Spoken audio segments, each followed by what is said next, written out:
محترم ناظرین، السلام علیکم۔ اللہ تبارک و تعالی نے حضرت ہود علیہ السلام کو قوم عاد کی طرف بھیجا۔ اس قوم کے لوگ لمبے قد اور چوڑے جسم والے تھے۔ بت پرستی بہت عام ہو چکی تھی، یعنی بت پرستی کا چلن بہت زوروں پر تھا۔ وہ لوگ خدا کو ایک دم سے بھلا بیٹھے تھے۔ وہ لوگ پتھروں کو کاٹ کاٹ کر پہاڑوں میں سے خوبصورت مکان بناتے، لیکن پتھر کے کام میں یہ اتنے ماہر تھے کہ ان کے دل بھی پتھر ہو چکے تھے۔ پھر بھی ان میں ایک گروہ بھلے لوگوں کا بھی تھا جو اللہ تبارک و تعالی پر ایمان لایا تھا، لیکن ظالموں کے ڈر سے اپنا ایمان چھپائے ہوئے تھا۔ جب حضرت ہود علیہ السلام کی واعظ و نصیحت کھل کر ہونے لگی تو یہ بھلے لوگ حضرت ہود علیہ السلام کا پورا ساتھ دینے لگے۔ حضرت ہود علیہ السلام کا پیغام جو پھیلتا گیا، کافروں کی مخالفت بھی تیزی سے ہو گئی۔ ان بھلے لوگوں نے اس کی اطلاع حضرت ہود علیہ السلام کو دی۔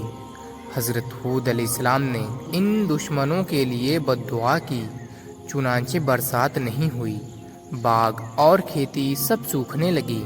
یہ اکال 7 سال تک چلتا رہا۔ لوگوں کا برا حال ہو گیا، وہ لوگ بھوکے پیاسے مرنے لگے۔ موقع مناسب سمجھ کر حضرت ہود علیہ السلام نے انہیں سمجھانا شروع کیا اور فرمایا کہ ایمان لاؤ، اپنے آپ کو دنیا کی ان پریشانیوں سے بچاؤ۔ یہ سب پریشانیاں تمہارے کفر کی وجہ سے تم پر آئی ہوئی ہیں۔ لیکن کافروں نے حضرت ہود علیہ السلام کی نصیحتوں کو نہ مانا اور اپنے کفر پر ڈٹے رہے، اور یہی کہتے رہے کہ ہم تیرے کہنے سے بتوں کو نہ چھوڑیں گے اور اپنے باپ داداؤں کے دین سے منہ نہ موڑیں گے۔ اس زمانے کا قاعدہ تھا کہ جسے کسی بڑی مشکل کا سامنا ہوتا تھا تو وہ مکہ میں کعبے میں جا کر دعا کرتا، جو کہ قبول ہو جایا کرتی۔ ان دنوں عاد قوم کے علاوہ عمالقہ کی قوم مکہ میں رہتی تھی، جو اپنے کو مکہ کا سردار کہتی تھیں۔ جب عاد قوم کے لوگ ان پریشانیوں کے شکار ہوئے تو ان کے 70 سردار وہاں جانے کو تیار ہو گئے کہ وہاں جا کر بارش کی دعا کریں۔ یہ لوگ جب لمبا سفر طے کر کے مکہ پہنچے تو معاویہ بن بکر کے گھر میں اترے۔ اس نے ان سب کی کھانے اور شراب کی ایسی زوردار دعوت کی اور ناچ گانے کی ایسی محفل جمائی کہ یہ اپنے آنے کا مقصد ہی بھول گئے۔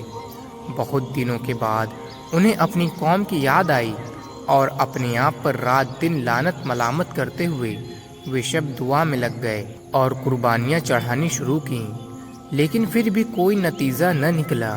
ان سرداروں میں مرشد بن معدان چھپا ہوا مسلمان تھا۔ حضرت ہود پر اس کا پورا ایمان تھا۔ اس نے کھل کر کہہ دیا کہ جب تک تم سب حضرت ہود علیہ السلام کی باتوں کو نہیں مانو گے، اپنے مقصد کو نہیں حاصل کر سکو گے۔ ان لوگوں نے اس کی بھی باتوں کو نہ مانا اور اپنے طور پر دعائیں کرتے رہے۔ اتنے میں 3 ٹکڑے بادل دکھائی دیے، سفید، کالا، لال، اور ان بادلوں میں سے آواز آئی کہ ان میں سے کوئی ایک ٹکڑا اختیار کر لو، اس کے بعد خدا کے حکم کا انتظار کرو۔ ان لوگوں نے کالا بادل پانی کے بادل کا روپ سمجھ کر اپنا بنا لیا کہ آواز آئی کہ تمہیں اب کالی راکھ باقی نہ چھوڑے گی، بلکہ اب عاد قوم دھول دھول اڑ جائے گی۔ اللہ کے حکم سے وہ کالا بادل عاد کی قوم کی طرف بڑھا۔ لوگ کالا بادل دیکھ کر بہت خوش ہوئے، لیکن ان کے من میں یہ وچار بھی نہ آ سکا کہ یہ عذاب کا بادل ہے۔ حضرت ہود علیہ السلام کے انکاری، یعنی وہ لوگ نافرمان لوگ حضرت ہود علیہ السلام کا مذاق اڑانے کے لیے کہہ دیا کرتے تھے کہ اگر تم بہت سچے ہو تو لے آؤ اللہ کا عذاب، ہم تیری بات کہاں مان رہے ہیں۔ لیکن انہیں کیا خبر تھی کہ جس حقیقت کو وہ مذاق سمجھ رہے ہیں وہ حقیقت بن کر سامنے آ چکی ہے۔ جب حضرت ہود علیہ السلام نے دیکھا کہ عذاب آ گیا تو اللہ ہی کے حکم سے اپنے ساتھیوں، یعنی کہ وہ ایمان والوں کو ساتھ لیے اور باہر نکل کر ان سے کہا کہ یہ دائرہ جو میں نے انگلی سے تمہارے چاروں طرف کھینچ دیا ہے اور تمہیں خدا ہی کے حکم سے اس میں بٹھا رہا ہوں تاکہ تم اس عذاب سے بچے رہو۔ دیکھتے ہی دیکھتے کالا بادل آندھی طوفان میں بدل گیا۔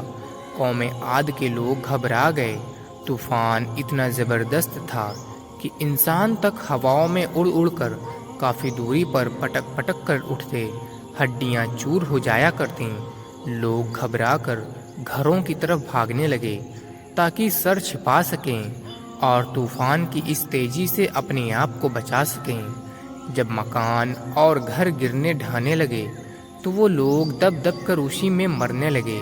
مسلسل 7 دن اور رات آندھی طوفان کا یہ سلسلہ چلتا رہا اور عاد قوم اللہ تبارک و تعالیٰ کے عذاب کا شکار ہو کر رہ گئی۔ حضرت ہود علیہ السلام اور ان کے ساتھی اس سے بچے رہے۔